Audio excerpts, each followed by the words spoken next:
Untuk memahami tragedi besar yang terjadi di Karbala, kita harus terlebih dahulu mengenal sosok utama dalam kisah ini. Sosok yang bukan hanya dikenal karena keberaniannya, tetapi juga karena kemuliaan nasab, keteguhan iman, dan kedekatannya dengan Rasulullah Shallallahu Alaihi Wasallam. Namanya adalah Husain bin Ali. Ia adalah putra dari Ali bin Abi Thalib, seorang sahabat besar yang dikenal karena keberanian, keilmuan, dan ketakwaannya. Ibunya adalah Fatimah, wanita mulia yang merupakan putri kesayangan dari Muhammad. Dengan garis keturunan seperti itu, Husain bukanlah orang biasa. Ia tumbuh dalam rumah yang dipenuhi cahaya wahyu, akhlak mulia, dan keteladanan. Sejak kecil, Husain hidup sangat dekat dengan Rasulullah Shallallahu Alaihi Wasallam. Banyak riwayat yang menggambarkan betapa besar cinta Nabi kepada cucunya ini. Suatu hari, Rasulullah pernah menggendong Hasan dan Husain di hadapan para sahabat, lalu berkata bahwa keduanya adalah pemimpin para pemuda di syurga. Kalimat itu bukan sekedar pujian, tetapi juga sebuah tanda betapa mulianya kedudukan mereka dalam Islam. Di kota Madinah, Husain tumbuh sebagai pemuda yang dikenal lembut hatinya, berani dalam kebenaran, dan sangat menjaga nilai-nilai yang diwariskan oleh Rasulullah. Namun, waktu terus berjalan. Setelah wafatnya Rasulullah, kepemimpinan umat Islam berganti dari satu khalifah ke khalifah berikutnya. Umat Islam pernah dipimpin oleh tokoh-tokoh besar seperti Abu Bakar, Umar, Utsman, hingga akhirnya kepemimpinan jatuh kepada ayah Husain sendiri, Ali bin Abi Thalib. Masa itu tidak selalu tenang. Sejarah mencatat bahwa umat Islam mulai menghadapi berbagai ujian besar. Perselisihan politik, perbedaan pendapat, hingga konflik internal mulai muncul dalam tubuh umat. Setelah wafatnya Ali bin Abi Thalib, dunia Islam perlahan memasuki fase baru dalam sejarahnya. Kekuasaan kemudian berada di tangan seorang pemimpin bernama Muawiyah I yang memerintah dari kota Damaskus. Pada masa pemerintahannya, situasi politik relatif stabil. Namun menjelang akhir hayatnya, Muawiyah mengambil keputusan yang akan mengubah arah sejarah Islam. Ia menunjuk putranya sendiri sebagai penerus kekuasaan. Putranya itu bernama Yazid bin Muawiyah. Keputusan ini menimbulkan berbagai reaksi di kalangan umat Islam, sebab sebelumnya para pemimpin dipilih melalui musyawarah para sahabat dan tokoh-tokoh umat. Penunjukan langsung kepada anak sendiri dianggap oleh sebagian orang sebagai perubahan besar dalam sistem kepemimpinan Islam. Di tengah situasi inilah, nama Husain bin Ali kembali menjadi perhatian banyak orang. Sebagai cucu Nabi dan salah satu tokoh yang sangat dihormati umat Islam, sikap Husain terhadap kepemimpinan baru ini menjadi sesuatu yang sangat penting. Banyak orang memandangnya sebagai simbol keadilan dan kebenaran. Namun, Husain bukanlah orang yang mengejar kekuasaan. Ia tidak pernah berusaha merebut jabatan atau memimpin pemberontakan. Ia hidup sederhana di Madinah, menghabiskan waktunya dengan beribadah, mengajar, dan menjaga nilai-nilai yang diwariskan oleh Rasulullah. Meski begitu, masyarakat tetap memandangnya sebagai sosok yang memiliki pengaruh besar. Nama Husain sering disebut dalam berbagai diskusi tentang masa depan umat Islam. Banyak orang percaya bahwa jika suatu saat terjadi ketidakadilan dalam kepemimpinan, maka Husain adalah salah satu orang yang paling layak berdiri membela kebenaran. Namun pada saat itu, Husain sendiri belum menyadari bahwa takdir sedang menyiapkan sebuah peristiwa besar yang akan mengubah hidupnya dan mengguncangkan sejarah umat Islam selamanya. Tak ada yang menyangka bahwa perjalanan hidup seorang cucu Nabi yang penuh kemuliaan itu pada akhirnya akan membawanya menuju sebuah tempat sunyi di tengah padang pasir. Sebuah tempat yang kelak dikenal dunia sebagai Karbala. Di tempat itulah, nanti sebuah kisah pengorbanan, keberanian, dan tragedi besar akan tercatat dalam sejarah. Namun semua itu belum terjadi. Saat itu, Husain masih berada di Madinah, ia masih menjalani hidupnya dengan tenang, dikelilingi keluarga dan orang-orang yang mencintainya. Tetapi perlahan, awan gelap mulai muncul di cakrawala sejarah. Dan keputusan-keputusan politik yang diambil oleh para penguasa saat itu akan segera menyeret Hussein ke dalam sebuah konflik besar yang tak bisa dihindari. Waktu terus berjalan, dan sejarah mulai bergerak menuju sebuah titik yang akan mengubah segalanya. Tahun demi tahun berlalu sejak wafatnya Muawiyah I, dan sebelum kematiannya, ia telah mengambil keputusan yang sangat penting sekaligus kontroversial dalam sejarah politik Islam. Ia menunjuk putranya sendiri sebagai penerus kekuasaan. Putranya itu adalah Yazid bin Muawiyah. Keputusan ini segera menimbulkan gelombang reaksi di berbagai wilayah dunia Islam.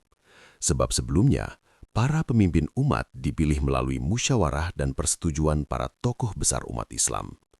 Penunjukan secara turun-temurun dianggap oleh sebagian orang sebagai perubahan besar dari tradisi yang telah berjalan sejak masa para khalifah sebelumnya.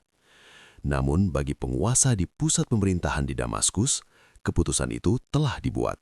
Yazid harus diakui sebagai khalifah baru dan seluruh tokoh penting di dunia Islam diminta untuk memberikan baiat atau sumpah setia kepadanya. Perintah itu pun dikirim ke berbagai kota penting termasuk ke kota Madinah. Di kota itulah tinggal seorang tokoh yang sangat dihormati umat Islam, seorang cucu Rasulullah yang namanya selalu disebut dengan penuh penghormatan. Dia adalah Husain bin Ali. Ketika permintaan baiat kepada Yazid sampai kepadanya, situasi langsung menjadi tegang. Bagi banyak orang, sikap Husain akan menjadi penentu arah sejarah. Jika Husain memberikan baiat, maka sebagian besar umat kemungkinan akan mengikutinya. Namun jika ia menolak, maka konflik besar mungkin akan terjadi. Husain memahami betul situasi yang sedang dihadapinya. Ia bukan hanya seorang tokoh biasa. Ia adalah cucu dari Muhammad, sosok yang sangat dihormati oleh umat Islam.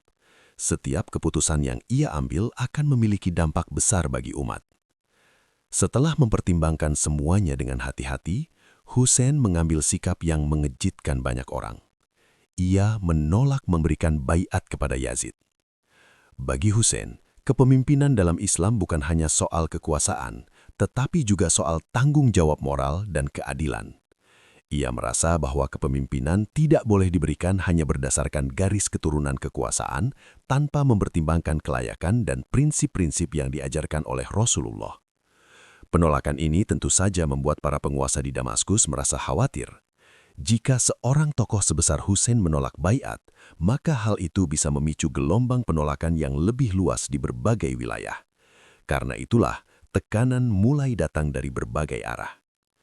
Situasi di Madinah pun menjadi semakin tidak nyaman bagi Husain. Menyadari bahwa kondisi bisa berubah menjadi berbahaya, akhirnya Husain memutuskan meninggalkan Madinah dan pergi menuju Mekah. Di kota suci itu, ia berharap bisa menemukan ketenangan sekaligus waktu untuk memikirkan langkah selanjutnya. Namun, takdir rupanya sedang menyiapkan sesuatu yang jauh lebih besar.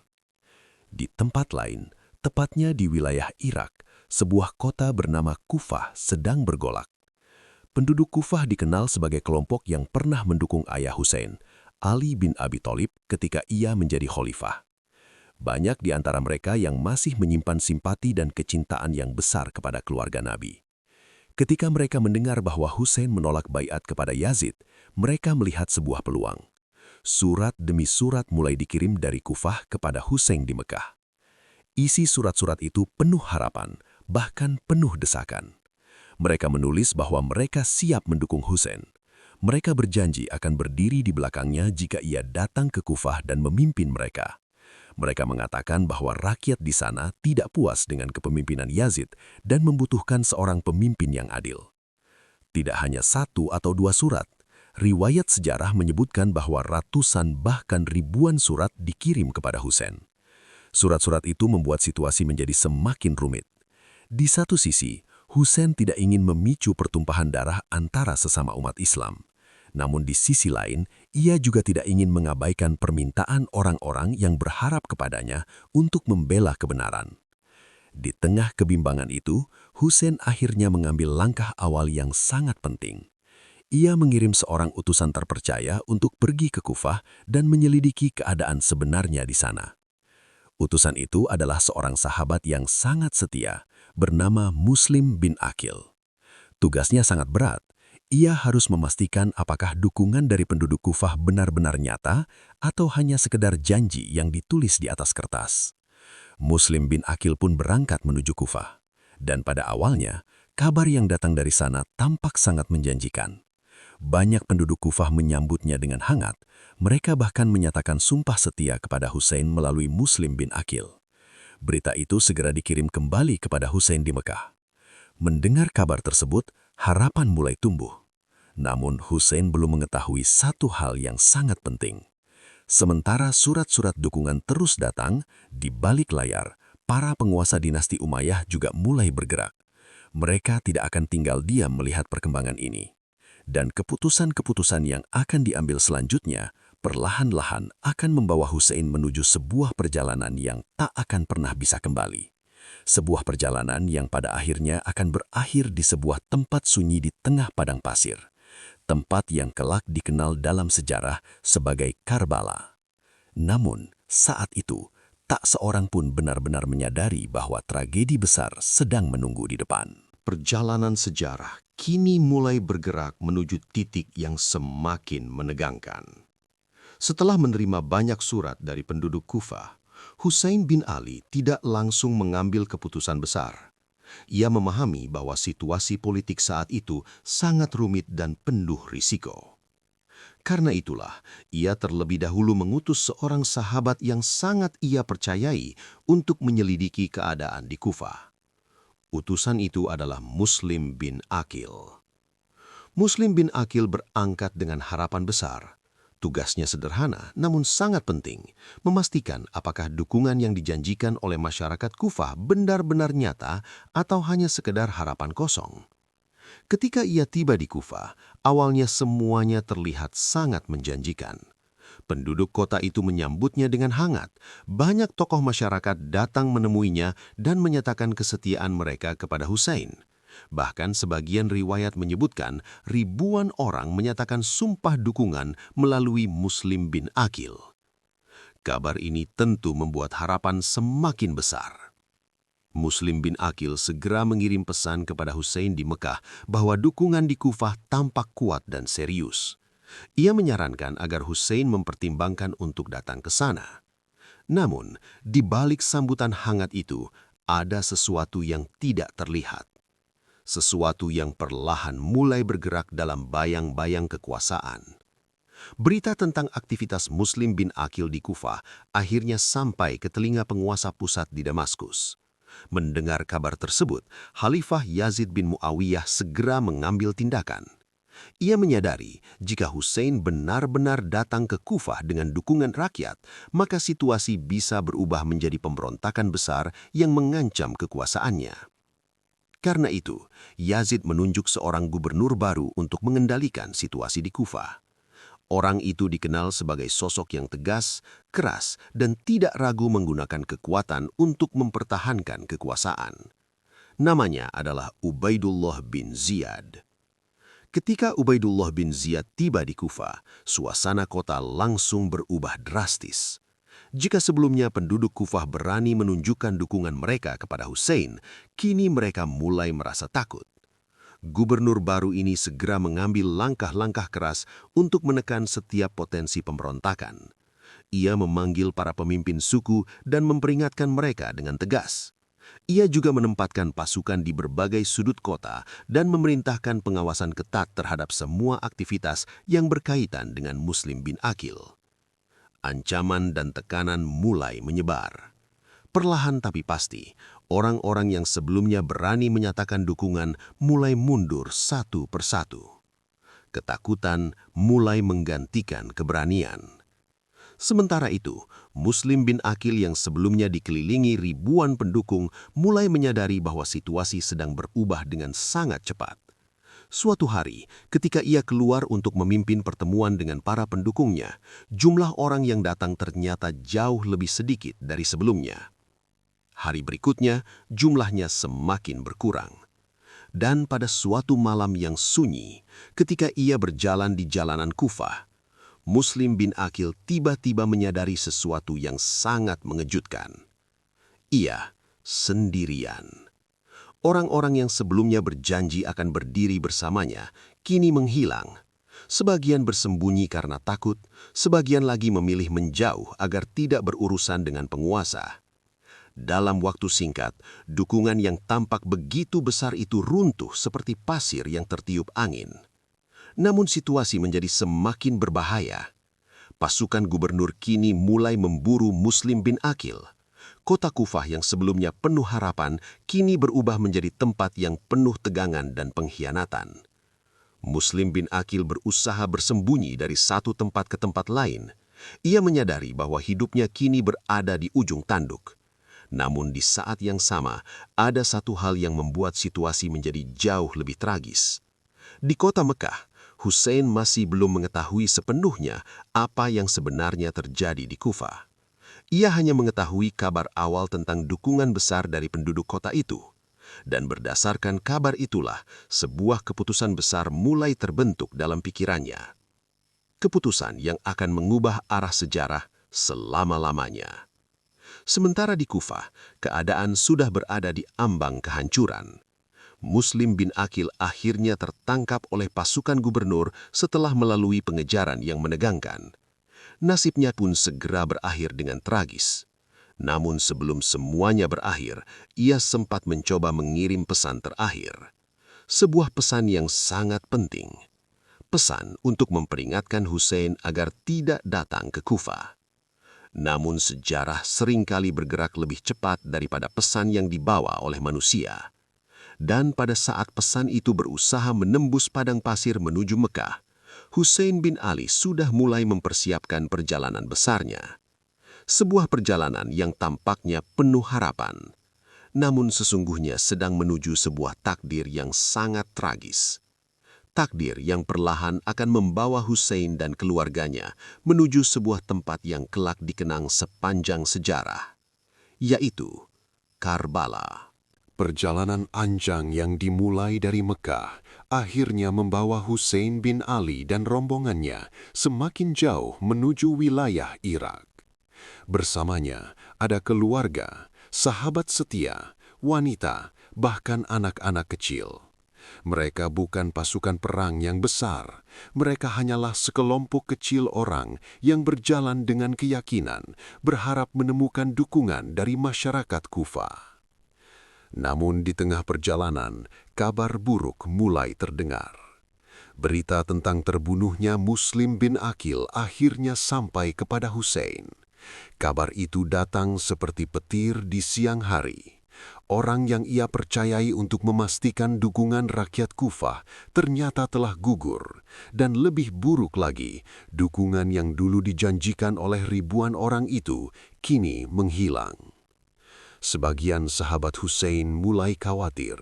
Mereka menyadari bahwa perjalanan ini mungkin tidak lagi menuju kota yang penuh dukungan, melainkan menuju bahaya besar.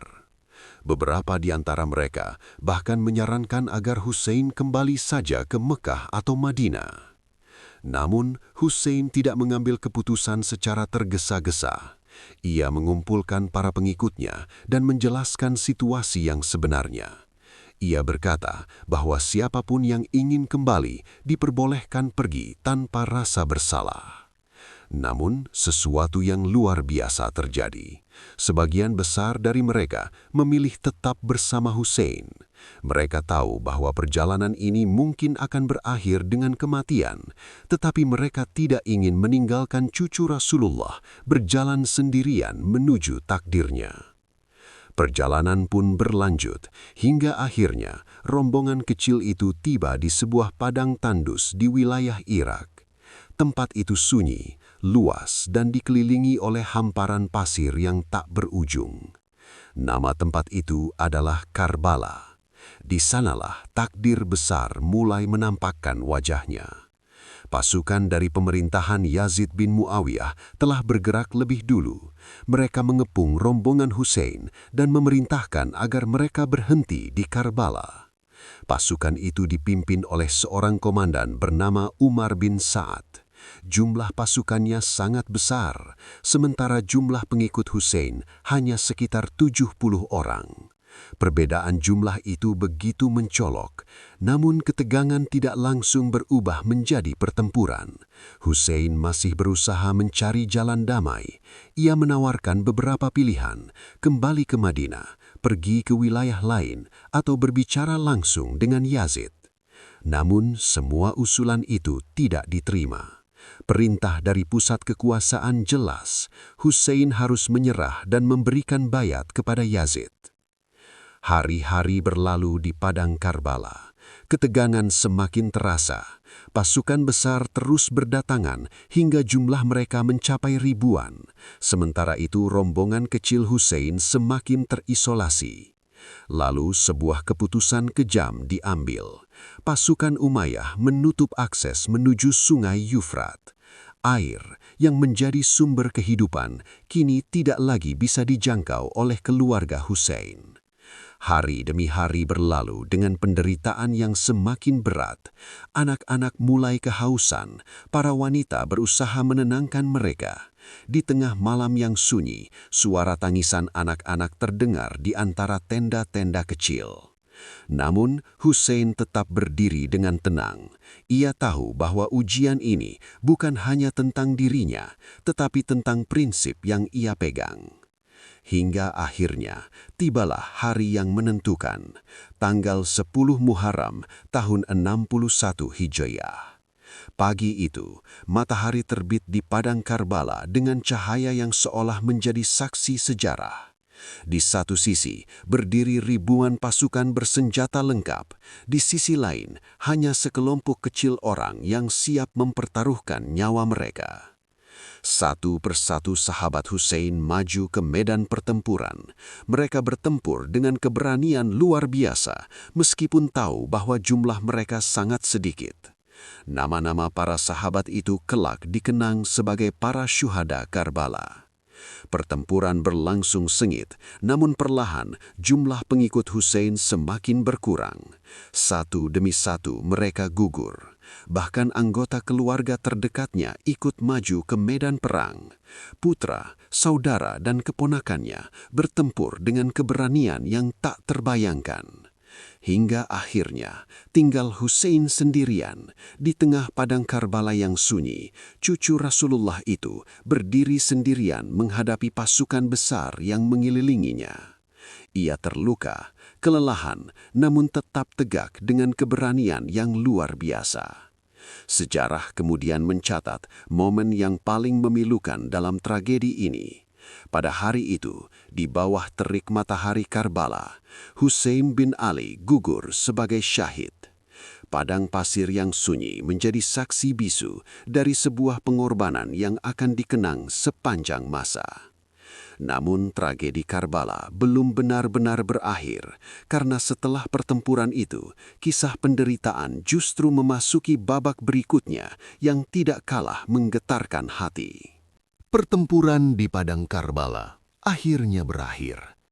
Tetapi suasana di tempat itu justru terasa semakin sunyi dan menyayat hati.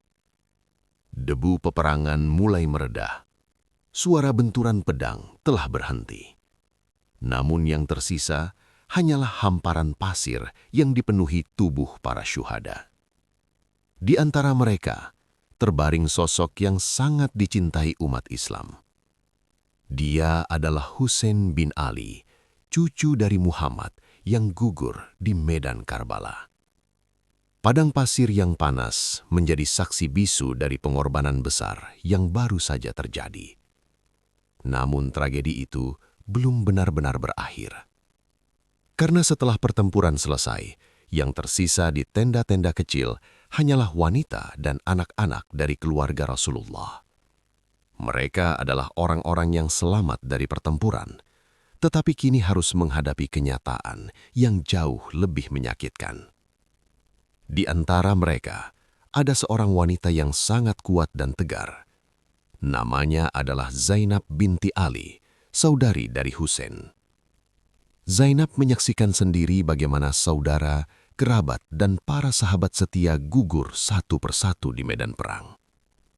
Ia melihat sendiri bagaimana cucu Rasulullah jatuh syahid di hadapan pasukan yang jauh lebih besar. Namun meskipun hatinya hancur oleh kesedihan, Zainab tetap berdiri dengan keteguhan yang luar biasa. Sementara itu, pasukan dari pemerintahan Yazid bin Muawiyah mulai memasuki perkemahan kecil keluarga Husain. Tenda-tenda yang sebelumnya menjadi tempat berlindung bagi keluarga Nabi, kini berada di bawah kekuasaan para tentara. Wanita dan anak-anak dikumpulkan. Mereka bukan lagi tamu di padang Karbala, tetapi menjadi tawanan perang. Di antara para tawanan itu, terdapat seorang anak kecil yang sakit dan lemah. Ia adalah putra Husain yang kelak dikenal sebagai Ali Zainal Abidin. Karena sakitnya, ia tidak ikut bertempur pada hari tragedi Karbala. Justru karena itulah, ia menjadi satu-satunya laki-laki dewasa dari keturunan Husain yang selamat dari peristiwa tersebut. Keadaan di perkemahan sangat memilukan. Anak-anak yang sebelumnya menangis karena kehausan, kini menangis karena kehilangan ayah, saudara, dan kerabat mereka.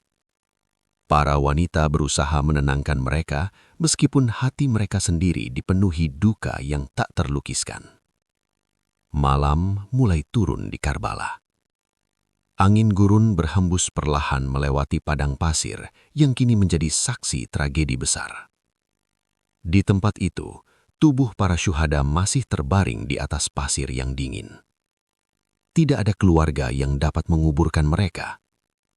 Tidak ada upacara penghormatan, hanya kesunyian yang menyelimuti medan Karbala. Sementara itu, para tawanan dipersiapkan untuk dibawa pergi. Perjalanan panjang menanti mereka. Dari Karbala, mereka akan dibawa menuju Kufah, tempat gubernur yang memerintahkan pengepungan itu berkuasa. Dari sana, perjalanan mereka bahkan akan berlanjut hingga ke pusat pemerintahan di Damaskus. Bagi keluarga Rasulullah, perjalanan itu bukan sekedar perjalanan biasa. Itu adalah perjalanan penuh duka, penuh kehilangan, dan penuh kenangan pahit tentang tragedi yang baru saja mereka alami. Namun di tengah semua penderitaan itu, ada sesuatu yang tidak bisa dipadamkan oleh pedang ataupun kekuasaan, yaitu kebenaran dari kisah Karbala itu sendiri. Meskipun secara fisik mereka kalah dalam pertempuran, kisah pengorbanan Husain bin Ali justru mulai menyebar ke berbagai wilayah umat Islam.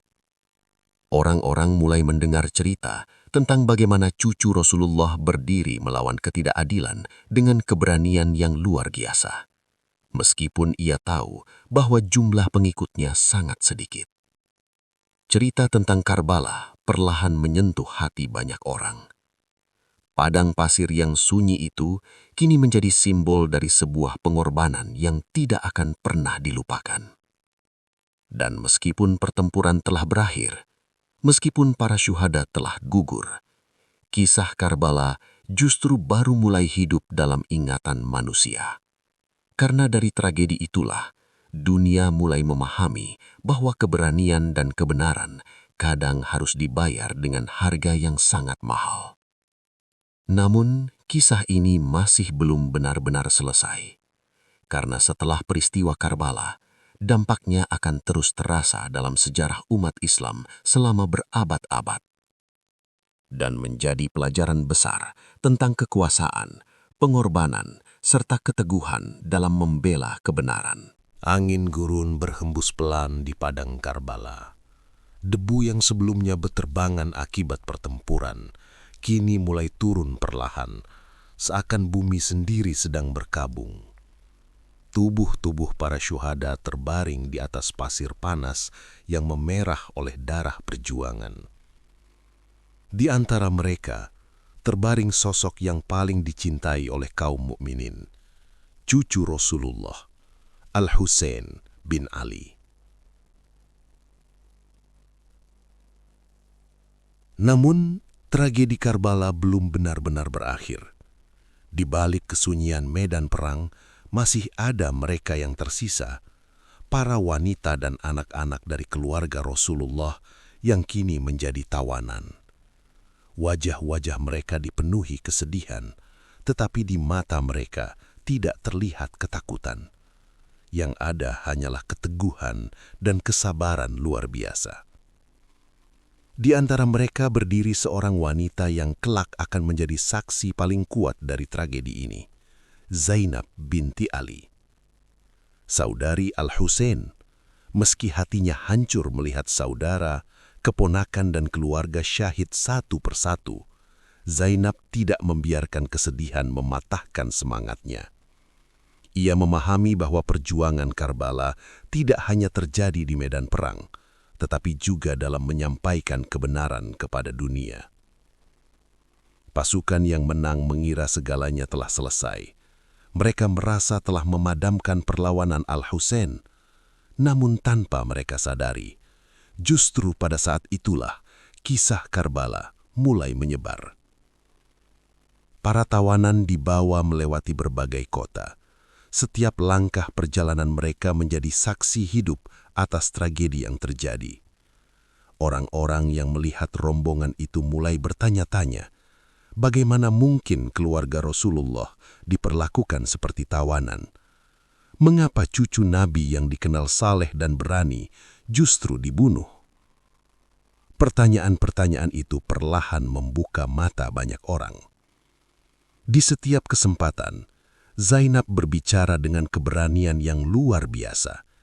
Ia menceritakan apa yang sebenarnya terjadi di Karbala. Ia menjelaskan bahwa Al-Husain tidak bangkit karena ambisi kekuasaan, tetapi karena ingin menjaga kebenaran dan menolak kezoliman. Kata-kata Zainab mengguncangkan hati banyak orang. Orang-orang yang sebelumnya tidak mengetahui kejadian sebenarnya mulai merasakan penyesalan yang mendalam. Tangisan terdengar di banyak tempat ketika kisah Karbala tersebar dari mulut ke mulut. Sementara itu, nama Al-Husain justru semakin dimuliakan. Orang-orang mulai memahami bahwa yang gugur di Karbala bukanlah pemberontak, melainkan seorang pejuang kebenaran yang rela mengorbankan segalanya demi mempertahankan nilai-nilai Islam. Perlahan, makna sebenarnya dari tragedi itu mulai terlihat jelas. Karbala bukan hanya kisah tentang peperangan. Ia menjadi simbol keberanian melawan ketidakadilan. Ia menjadi pelajaran bahwa kebenaran terkadang harus dibayar dengan pengorbanan yang sangat besar. Darah para syuhada tidak mengalir sia-sia. Justru dari pengorbanan itulah lahir kesadaran baru di hati umat. Kisah Al-Husain terus diceritakan dari generasi ke generasi, menjadi pengingat bahwa dalam sejarah Islam ada orang-orang yang memilih mati terhormat daripada hidup dalam kezoliman. Bahkan bertahun-tahun setelah peristiwa itu, Karbala tetap hidup dalam ingatan umat. Orang-orang datang mengenang pengorbanan Al-Husain dan para sahabatnya. Mereka menangis, berdoa, dan mengambil pelajaran dari keberanian yang tak tergoyahkan. Dan disitulah letak kemenangan sejati. Meski secara lahiriah Al-Husain gugur di medan perang, nilai yang ia perjuangkan justru tidak pernah mati. Keberanian, kejujuran, dan keteguhan hatinya menjadi cahaya yang terus menerangi sejarah umat Islam. Tragedi Karbala akhirnya mengajarkan satu hal yang sangat dalam, bahwa kebenaran mungkin bisa ditekan sementara, tetapi tidak akan pernah benar-benar dikalahkan. Hari perlahan berganti malam di padang Karbala. Langit gurun yang luas seakan menjadi saksi bisu atas tragedi besar yang baru saja terjadi. Pasir yang sebelumnya menjadi medan pertempuran kini kembali sunyi.